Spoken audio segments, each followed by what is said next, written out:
Hey everyone, and welcome to Lilybug's Library, or welcome back if you've been here before. I'm just going to turn this up because sometimes it seems too low if you don't.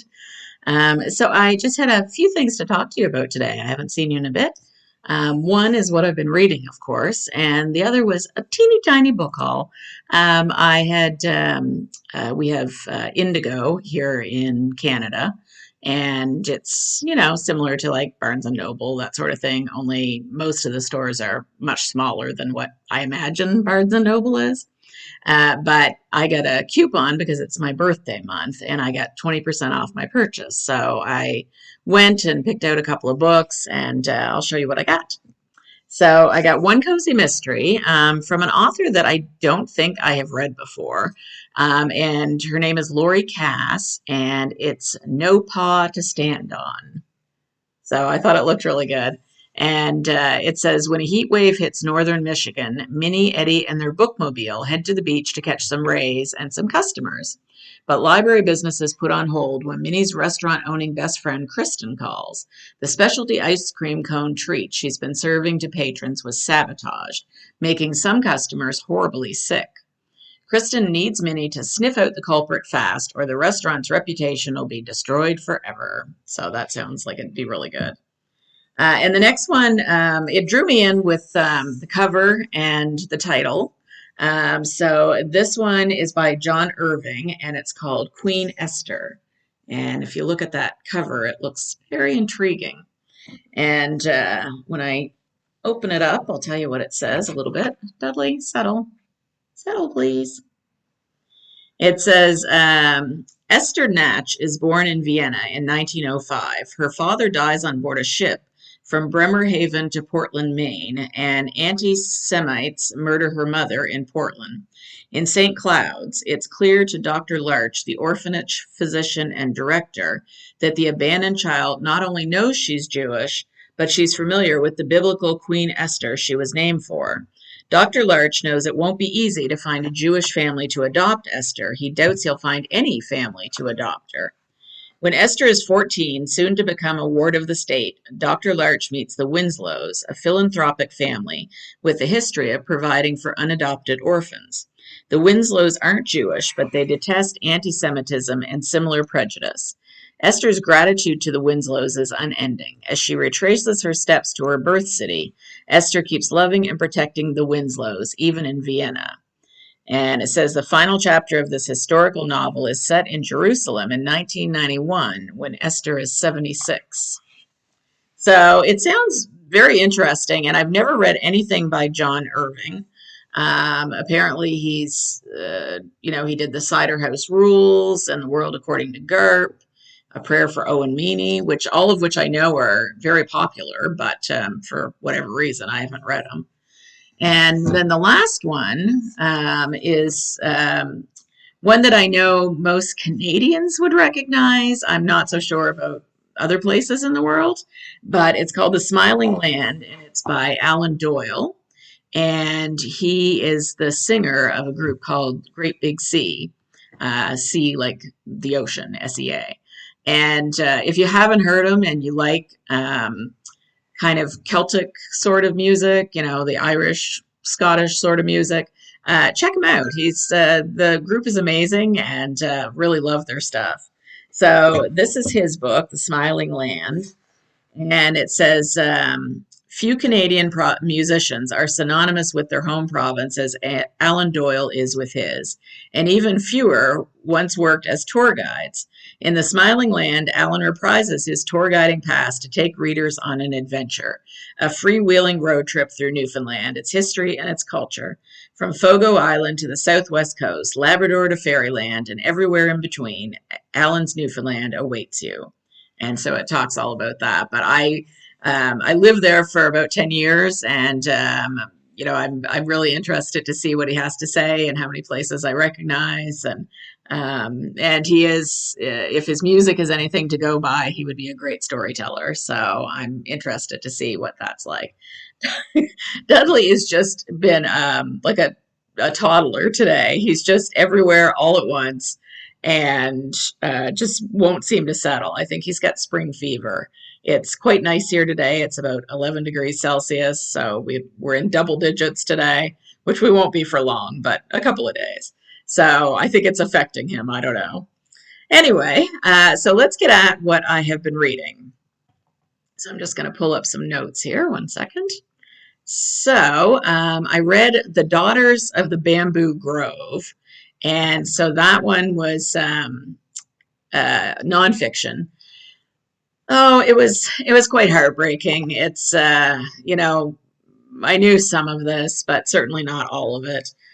So it was about starts out about this Chinese woman in the year 2000 who gave birth to twins in a bamboo grove.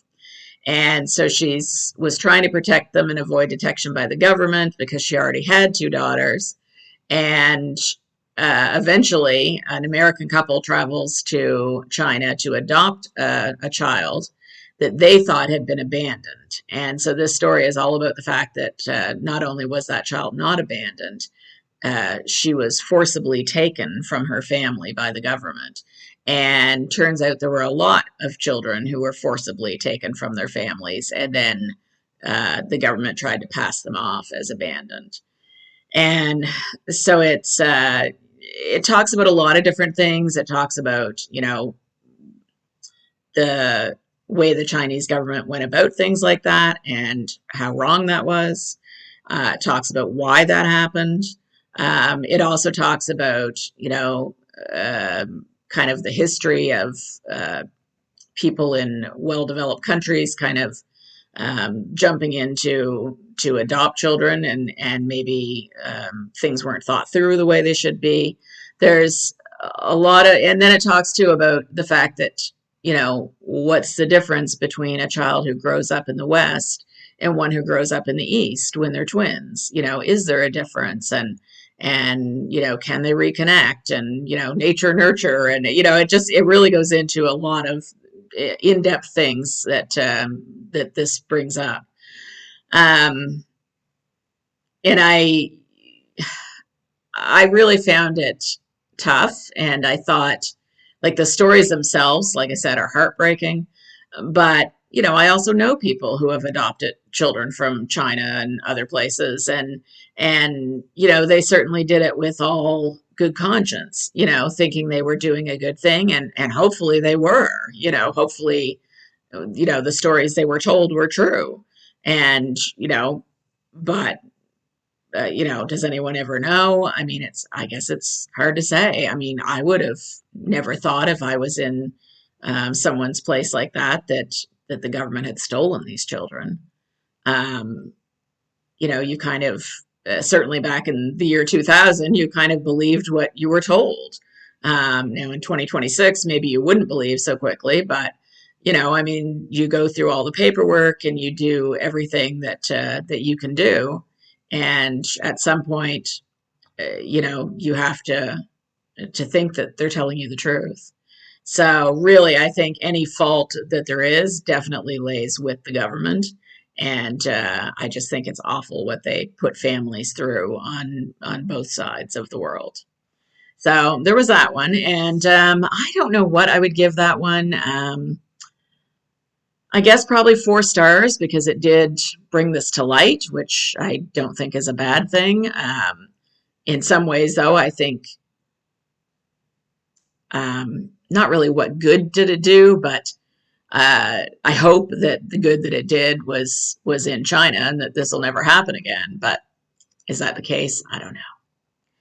And then the next one I read was by a Canadian author, Leslie Crew, and it's called Nosy Parker. And the cover has had a couple of different iterations, so not really that crazy about this one, but anyway, it's fine.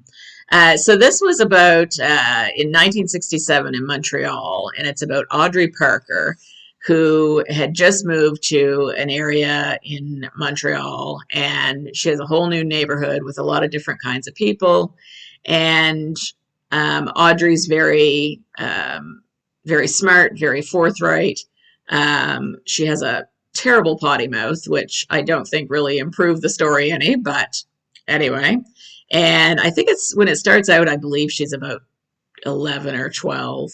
And she lives with her father. Her mother has died.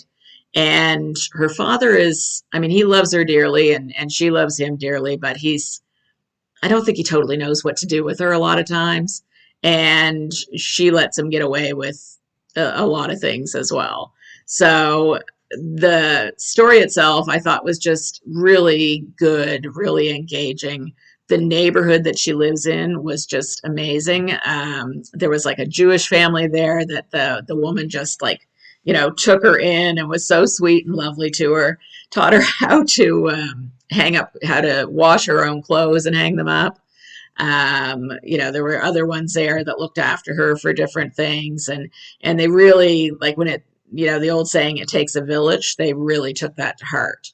And so a lot of it was, her dealing with her neighbors, and then also like her friends, and then her father and her aunt, and coming to learn more about, what happened to her mother. There was, it was a very good book and really kept me engaged from start to finish.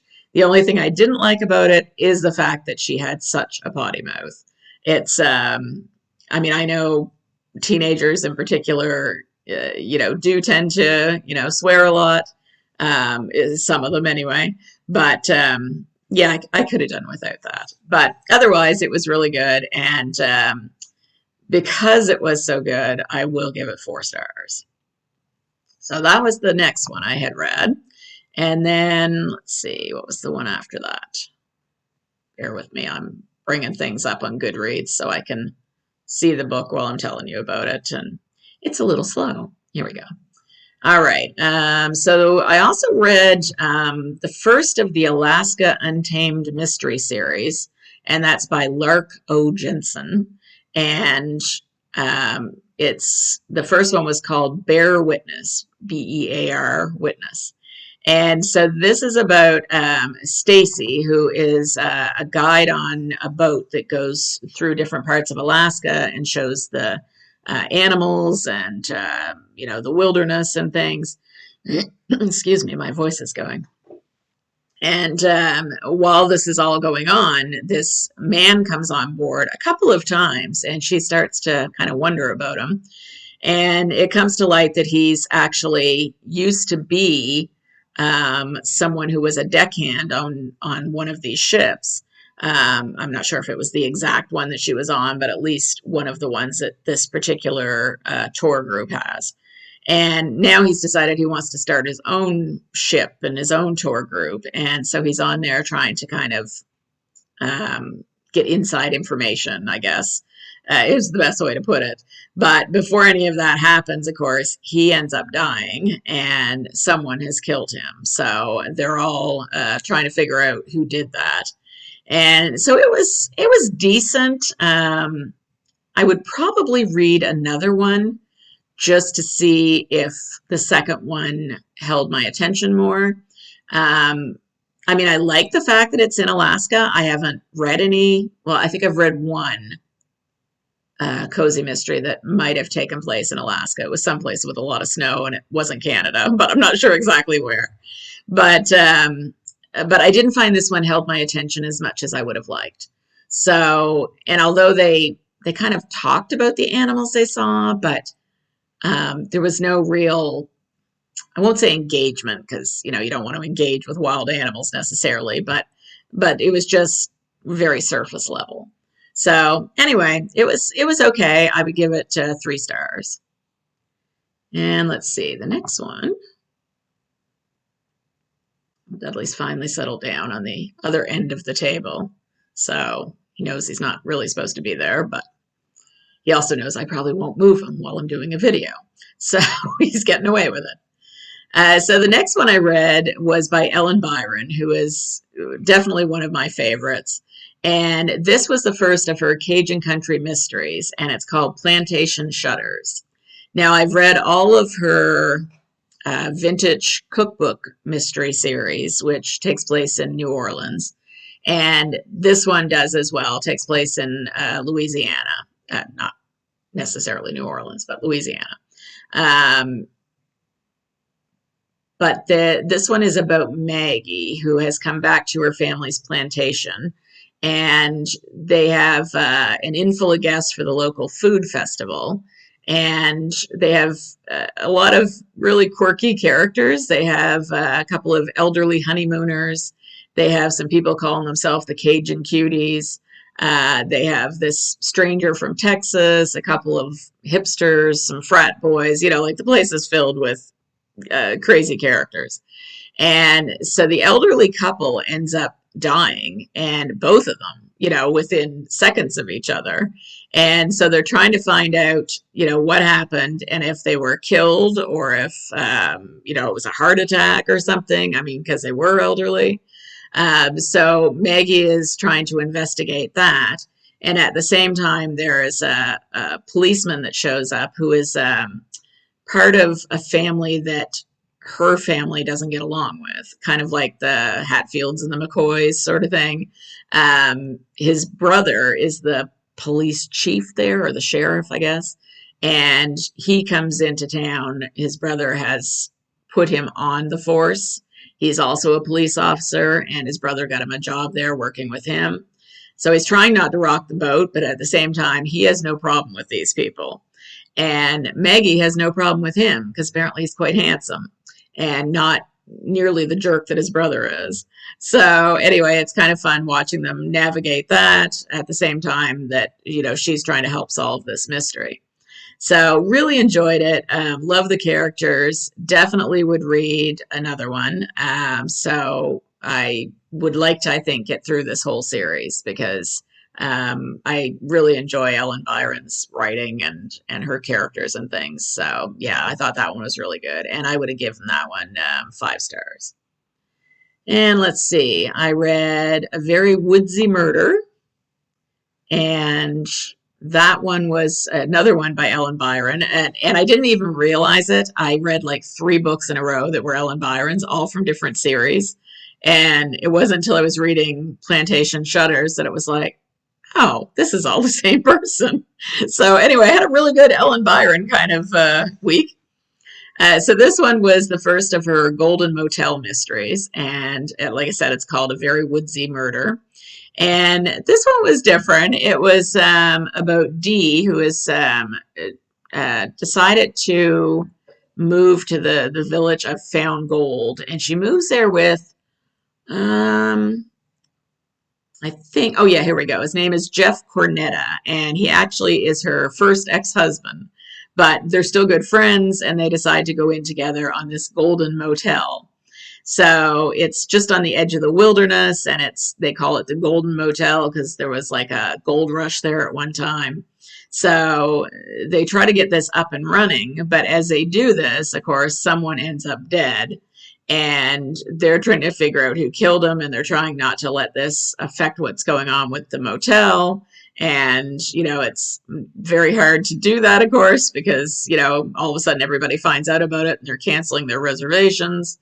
So it was really good. It was, I think out of all of her series, it's probably my least favorite, but still it's very good. And I would still give it 4 out of 5. So the next one was actually the last one that I had to read in the Vintage Cookbook Mysteries, and it was called French Quarter Fright Night. And so this one, it was actually the 3rd book, and I kind of got out of order. I read 1st, 2nd, 4th, and now I had to go back and read the 3rd. So that was a little annoying, but, it was my own fault. The other one, I guess, was a Christmas one, and it was right near Christmas, so I ended up reading it first. But anyway, in this one, it's Halloween in New Orleans, and the staff of the Bonvie Culinary House Museum, they're setting up a haunted house tour. And there's someone next door, a celebrity, who is his people that work for him are really causing problems. Every turn they're saying like, oh, it's too loud over there, and it's, I don't know, they park too close to the curb, and a million things, right? Like their trash cans aren't in the right place. They're just making stuff up. But it gets really annoying. And so they go over to see what's going on, and they talk to this woman over there, and she acts like she knows Ricky, who runs the cookbook part of the house, and Ricky doesn't know her, and so comes to find out she may have some kind of connection to Ricky. But the person, the celebrity who is living there, or who owns this house at least, is the friend of Ricky's late husband. And so that causes Ricky all kinds of upset, because basically this guy kind of goaded her husband into doing all these crazy tricks until he ended up dying from one of them. So she hasn't exactly forgiven this guy. And meanwhile, he's really trying to put the past behind them. And I think he's probably got a thing for Ricky, but, all this is going on, and she's trying to deal with all this. And then the woman that they were talking to, his assistant, turns up dead. And so everyone's wondering who exactly killed her, and was he involved? So anyway, it was excellent as usual. Again, I would give that one 4.5, probably rounded up to 5. It was really good. So that might be the last one. Let me take a look here. I think it is. Yeah, that's the last one. So right now, Wonderful Husband and I are reading All the Glimmering Stars by Mark Sullivan. And he's the same person who read, am I going to get the name right? He read, do they have Beneath the Scarlet Sky, which we really loved. It was a World War II historical fiction, and we just thought it was excellent. And so we had big hopes for this one. We're enjoying it. Do I think it's as good as the other one? Not yet, but we'll see. We'll see as time goes on. So we're partway through that one, and then I'm reading a couple of other things on my own, including what was the other one? I've got an ARC on the go, which is by Eva Gates, and it's called Whose Body in the Library, and it's the 13th of the Lighthouse Library Mysteries. And so it's an ARC from NetGalley, so I'm working on that. And then just as a little aside, I will tell you that I belong to the Vicki Delaney Eva Gates, because they're the same person. It's one of them's a pen name. I belong to her newsletter, and she offered to send like a book plate or a bookmark free. And so I took her up on it, and found out, first of all, that she's a Canadian, which I didn't know. And then she, let me see if I can find it quickly here. Yeah, here it is. So I had one of her books, and I ended up putting one of the book plates in there. And I was just super excited to get it. And the funny thing was, I have pen pals whom I just adore. And I decided to add to the pen pals and get a few new ones. So I was kind of waiting for letters from them. And so when a couple letters came, I kind of ripped it open, and I first pulled out a bookmark of hers. And I thought, oh, isn't that great? One of my pen pals is also a fan. And then when I pulled out the book plates and realized that it was the letter I was expecting from her, I squealed like a little girl. I was quite excited. So yeah, I really like that. And this one I actually have not read yet, so I'm looking forward to reading that too. But yeah, really, I don't know, when you meet an author, or you talk to them or something, and as someone that you really like, it can be quite exciting. So that was my excitement over the last couple of weeks, and I can't believe we're already full on into March, and I'm enjoying what I have been reading. A lot of them have been really good, and still a long ways to go till my birthday, so who knows what else I'll read. All right, so I hope everybody has a great day, and I will talk to you soon. All right, bye-bye.